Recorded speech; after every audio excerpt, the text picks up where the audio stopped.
आप सभी का स्वागत है आईबीटी गुरुग्राम यूट्यूब प्लेटफॉर्म पे। और आज की क्लास में बच्चों हम लोग बात करने वाले हैं प्रेजेंट कंटीन्यूअस टेंस की। हमने पिछली क्लास में बात की थी प्रेजेंट इंडेफिनिट टेंस की और आज हम बात करेंगे प्रेजेंट कंटीन्यूअस टेंस की। ठीक है बेटे, तो ये प्रेजेंट कंटीन्यूअस टेंस है। अगर इसको लेके बातचीत की जाए तो सबसे पहले हमें ये समझना पड़ेगा बच्चों ये टेंस है क्या। इस टेंस को डिफाइन करना पड़ेगा कि ये क्या है। प्रेजेंट कंटीन्यूअस टेंस, ठीक। ध्यान से समझो बच्चों, present continuous tense present indefinite से अपोजिट है। क्या है बच्चों? अपोजिट है। जहां हमने प्रेजेंट इंडेफिनिट में एक ऐसे एक्शन की बात करी जो पहले भी चल रहा था, अभी भी चल रहा है और कल भी चलता रहेगा। बात समझ में आएगी? जो कल भी चल रहा था, आज भी चल रहा है, कल भी चलता रहेगा, परमानेंट एक्शन की बात की। वही इस टेंस से बच्चों हम बात करते हैं एक ऐसे एक्शन की जो टेम्परेरी चीजों को बताएगा, क्या टेम्परेरी एक्शन को बताएगा। बेटा बात समझ में आ गई? बेटा मैंने क्या कहा? प्रेजेंट कॉन्टिन्यूअस टेंस हमेशा याद रखना टेम्परेरी एक्शन को बताने का काम करते हैं। क्या बच्चों? ठीक। अच्छा, उससे पहले इसमें एक चीज और लिख देता हूं मैं। It shows the continuity of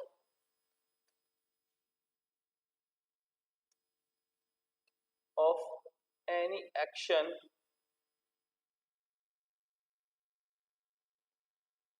for a while.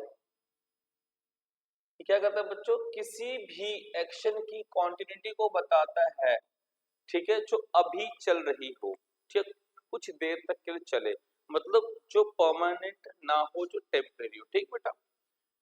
अच्छा, और बेटा देखो, it is a real present. इसका मतलब ये हुआ, आप किसी से पूछ लो अगर भाई वर्तमान क्या है, तो क्या बोलेगा? जो चल रहा है, जो भाई चल रहा है, तो ये रियल प्रेजेंट हुआ। ठीक है बेटे। अच्छा, इसके रूल्स की अगर थोड़ी सी बात कर ली जाए बच्चों, तो रूल्स में समझ में आएगा जी। पॉजिटिव के लिए हमें क्या करना पड़ता है?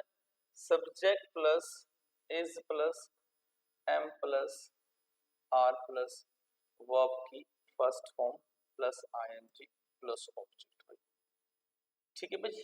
अच्छा, नेगेटिव करने जाओगे सर तो आपको करना क्या होगा sir? Subject plus is plus am plus are not verb की फर्स्ट फॉर्म। ठीक है बेटा, ध्यान देना नेगेटिव ऐसे होगा। ठीक। अच्छा, ये तो रूल्स की बेसिक्स बातें हो गई है। अब ध्यान देना, जो ये प्रेजेंट कॉन्टिन्यूअस टेंस होता है बेटे, इसकी जो हम बात करते हैं इस टेंस की, तो हमें ये समझ में आता है कि टेम्परेरी कामों को तो पता ही है। ठीक। इसकी दो चीजें कैटेगरी होती है। एक तो वो कैटेगरी जो काम बोलते समय हो रही हो, और दूसरा बेटा वो कैटेगरी जो बोलते समय नहीं, पैरेलली चल रही हो।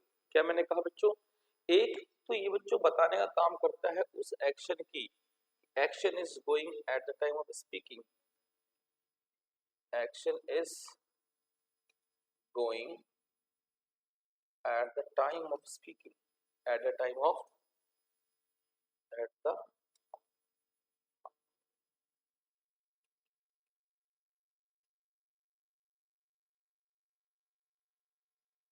time of speaking. वो काम जो बोलते समय हो रहा हो। मैं क्या बच्चों, इससे अगर तुम्हें मैं पढ़ा रहा हूँ और मुझे कोई फोन कर दीजिए क्या कर रहे हो, what are you doing now, तो बोलूंगा आई एम टीचिंग नाउ। क्या बोलूंगा सर? I am teaching now. ऐसे वर्ड्स को बताने के लिए बच्चों हमारे पास जो एडवर्ब्स होते हैं, जो कीवर्ड्स होते हैं सर, जैसे now, at this time,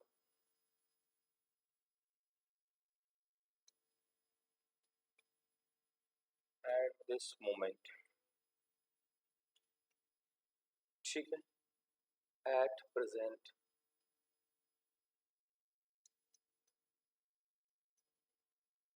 still,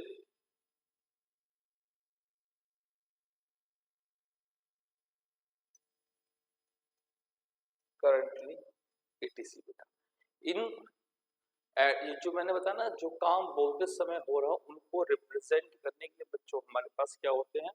ये words, now, at this time, at this moment, at present, still और करेंटली। गेटिंग माय पॉइंट बच्चों? हाँ।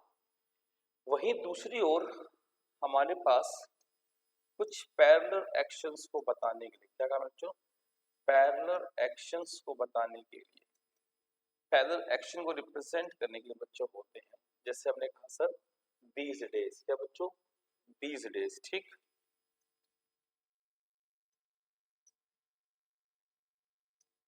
these days,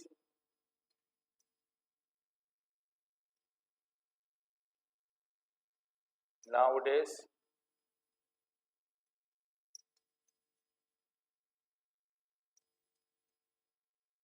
days।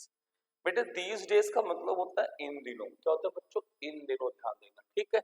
Now days और डेज का मतलब होता है आजकल, क्या होता है बच्चों, आजकल। अब ध्यान से मेरी बात सुनो, लेट सपोज आप बाजार गए और आपका दोस्त वहां पे आपसे टकरा जाए और वो आपसे पूछ ले, हाँ भाई what are you doing nowadays, तो उस कंडीशन में बेटा you will have to reply of these words. उसने पूछा what are you doing nowadays, अभी नहीं पूछा आपसे आप आजकल क्या कर रहे हो, और आप बोलोगे जी मैं आजकल, अगर आपको पता है इसका मतलब आजकल या इन दिनों है, तो वो रिप्लाई देना जो आजकल आपकी लाइफ का मेन पार्ट है, जो आप चल रहा है, तैयारी कर रहा हूँ। बट एट दैट मोमेंट आप बाजार में तैयारी नहीं कर रहे हो, उसने पैरेलली पूछा, मैं पैरेलल रिस्पॉन्स किया। अगर पूछे what are you doing now, तो आप बोलोगे बस बाजार में सब्जियां खरीद रहा हूँ। तो जब भी हम इस टेंस का यूज करो तो दो बातें ध्यान देना, दो तरह के पॉइंट होते हैं, एक तो एट द स्पीकिंग, एक होता है बेटा हमारा पैरेलल एक्शन। लेकिन इनके सिवा भी बच्चों हमारे पास इस टेंस का जो कोर है, इस टेंस में यही बात खत्म नहीं होती है।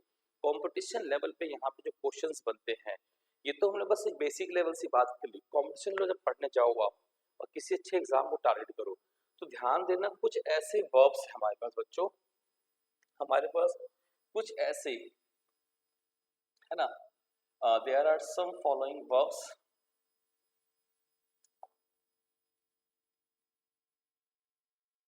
There are some following verbs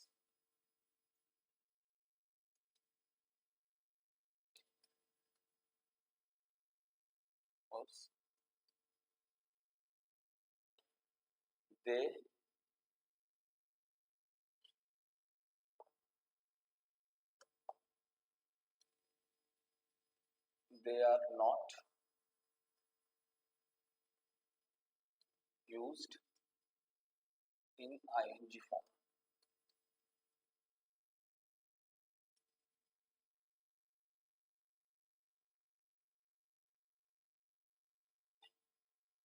if we change them into ing form, अगर बेटा उनको हम चेंज कर देते हैं ing फॉर्म में, they lose their basic meaning। ठीक है बेटा, तो कुछ ऐसे वर्ब्स होते हैं बच्चों जिनका ing फॉर्म नहीं बनता, अगर उसको आप ing बना दोगे तो वो अपनी बेसिक मीनिंग को खो बैठेंगे, कोई और नई मीनिंग बना बैठेंगे। अच्छा, अब इसे समझना बहुत जरूरी थोड़ा सा बेटा, देखो इसमें कुछ ना बेसिक पॉइंट्स है, अगर मैं समझ ऐसे तो लिखवा दूं ये वर्ब है तो वर्टिफिकेशन है। सबसे पहले रखना, हमारे जो सेंसेस को बताने वाले बेटे वर्ब होते हैं, कौन से सेंसेस को बताने वाले वर्ब बेटा, उनका आईएनजी नहीं बनता, क्योंकि बच्चों वो एक परमानेंट एक्शन को बताते हैं। जितने हमारे सेंसेस परमानेंट काम करते हैं, तो that's why we can't use them in ING form. Okay बेटा, जितने हमारे सेंसेस को, जैसे सी है, अगर आप सी का आईएनजी बनाओगे तो उसका मतलब हो जाएगा मिलना, क्या हो जाएगा, मिलना। ऐसे बेटा हियर है, ठीक है भाई, टेस्ट है, आईएनजी बन सकता है लेकिन मीनिंग चेंज रहेगी, ध्यान देना बेटा, मीनिंग इनकी जो अभी है वो मीनिंग नहीं रहेगी, नई मीनिंग बन जाएगी। ठीक भाई, सी है, एयर है, स्मेल है, फील है, ईटीसी, ये सेंसेस हो गए। अच्छा, दूसरा हमारे पास क्या होता है बच्चों, जो हमारी मेंटल एक्टिविटी को रिप्रेजेंट करते हैं, क्योंकि मेंटल एक्टिविटी ऐसी जो होती है जो बेटा जो दिखी नहीं जा सकती और जो कम दिखाई नहीं देगा, that is not possible to justify whether which one is going on or not। ठीक है, अब ऐसे मान लो थिंक है, मैं कुछ सोच रहा हूँ, आपको क्या पता क्या सोच रहा हूँ कि सोच नहीं भी रहा हूँ। एग्री करना, बिलीव करना, लव करना, लाइक करना, हेट करना, बेटा इनका आईएनजी नहीं बनता। अगर आईएनजी बने तो समझ जाना बेटा इनकी जो मीनिंग बेसिक थी वो मीनिंग नहीं कुछ और मीनिंग बनेगी। ठीक है बेटे, लव हुआ, लाइक हुआ, हेट हुआ, लव लाइक हेट हो गया, थिंक हुआ, बिलीव हुआ, बिलीव हुआ, नो हुआ। ठीक है भाई, इजी इट। ठीक है बेटा। अच्छा, इसके बाद एक हमारे पास केस और होता है बेटा, वो है पजेसिव वर्ब। पजेसिव वर्ब जो हमारे पोजीशन को रिप्रेजेंट करते हैं, ऑनरशिप, बिलोंगिंग और मास्टरशिप को, उनका भी आईएनजी नहीं बनता। अगर आईएनजी बन जाए तो मीनिंग चेंज। ठीक है भाई, जैसे हमारे पास सर हैव हुआ, ये थोड़ा इंपॉर्टेंट ध्यान देना बच्चों, हैव से बहुत कुछ आता है। हैव हुआ, ऑन हुआ, नीड हुआ, वांट हुआ और इटीसी। तो ऐसे वर्ब से माय डियर लर्नर्स है ना, जिनका आईएनजी बेसिकली नहीं बनता है, अगर आप बना दोगे तो अपनी मीनिंग को चेंज कर बैठेंगे। तो ध्यान देना, और भी है तो मैंने कुछ जो एग्जाम ओरिएंटेड एग्जाम का फेवरेट है वो मैंने आपको मेंशन कर दिया। ठीक है भाई, तो इनके आईएनजी नहीं बनते, अगर इनके आईएनजी बनेंगे तो मीनिंग चेंज होगी। देखो कुछ एग्जांपल देता हूं ध्यान से। जैसे मैंने यहाँ पे क्वेश्चन लिख दिया, एग्जाम्पल, आई एम हेयरिंग, ये गलत है सर। आई एम हेयरिंग गलत है, क्यों? हेयर जो ठीक था, लेकिन हेयरिंग करना गलत हो गया। हेयरिंग का मतलब होता है सुनवाई बेटा। तो यहाँ पे जो गलती है ना सर, ये हट के जाएगा आई हियर। ठीक, लेकिन इसको मैं ऐसे भी लिख सकते थे। अब हेयरिंग देखो, है ना, father is hearing,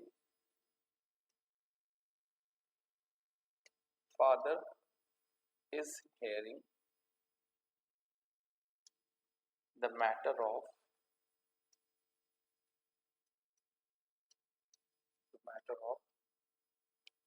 his sons। पिताजी जो है वो सुनवाई कर रहे हैं, मतलब सुन रहे हैं बच्चों के मैटर को। हाँ बताओ तुम्हारी गलती क्या है, तुम्हारी गलती क्या है, तुमने क्या किया, तुमने क्या नहीं किया, ये बात है। तो ये ठीक है इस कंडीशन में बेटा, इस कंडीशन में ये ठीक भी है। ठीक, ऐसे और भी होगा बच्चे हमारे पास, ध्यान रखना। आई थिंक अबाउट यू, ये सही होगा। तो थिंक का एनजी नहीं बनता है, ठीक है भाई।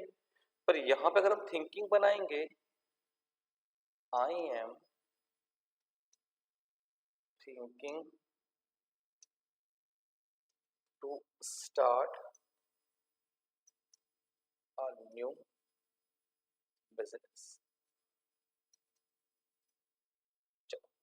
तो ध्यान देना बच्चों, ये केस हमारे पास रहता है इसका। ठीक है, तो ये भी यहाँ पे ठीक है बच्चों। ऐसे ही मेरे बच्चों अगर हम बात करें इसके अंदर ना, और भी चीजें ऐसी हैव की हैं, ऐसी हमारे पास और हैव का केस देख लो, एक लिख लो, फोर्थ है ये, है ना, विराट हैज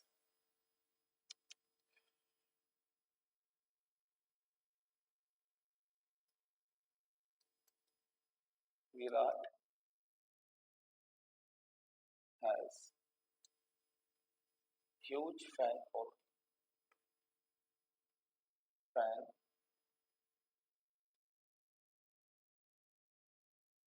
फॉलोइंग, ये ठीक है। लेकिन अगर मैं यहाँ पे लिख दूं विराट, है ना, इज हैविंग, तो ये गलत।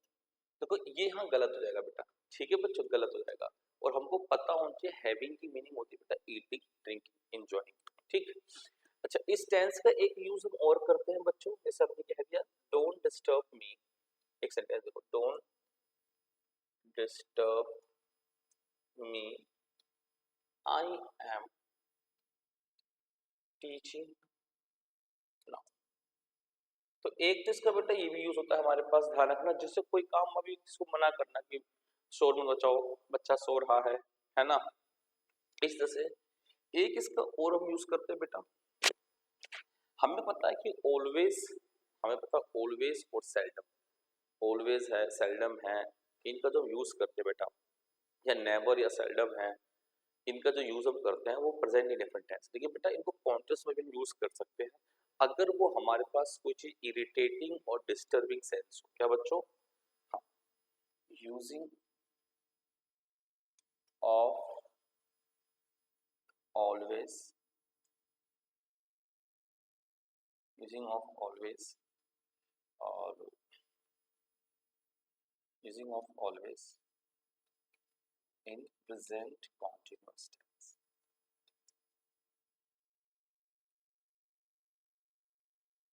और ये बच्चों बेसिकली बताने का क्या काम करता है?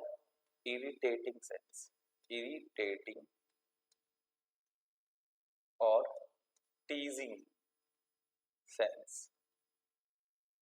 जहां पे इरिटेटिंग और टीजिंग सेंस होगा वहां पर ऑलवेज का यूज बेटा प्रेजेंट कॉन्टिन्यूअस टेंस में भी कर सकते हैं, कोई दिक्कत वाली बात नहीं है। जैसे मैंने कह दिया she is always disturbing me, disturbing me during examination. ये ठीक है, मतलब एग्जामिनेशन के दौरान वो मुझे डिस्टर्ब करती आ रही है, तो ये बेटा ठीक भी है, क्योंकि यहाँ पे देखो डिस्टर्बिंग आ गया, ऑलवेज आ गया, तो बच्चे सोचेंगे सर ऑलवेज का यूज कहाँ होता है? प्रेजेंट इंडेफिनिट में, और गलत कर बैठेंगे, लेकिन ऐसा नहीं बेटा, ठीक है, ये सही है। तो आज की क्लास में बच्चों हम लोगों ने कवर किया प्रेजेंट कॉन्टिन्यूअस टेंस को। अगली क्लास में कवर करेंगे बच्चों प्रेजेंट परफेक्ट टेंस। वीडियो पे ऐसे बने रहे, चैनल में पहली बार है लाइक सब्सक्राइब करना ना भूलें। कोई सजेशन हो, कोई चीज आपको पूछना हो तो कमेंट कर सकते हैं। Thank you very much.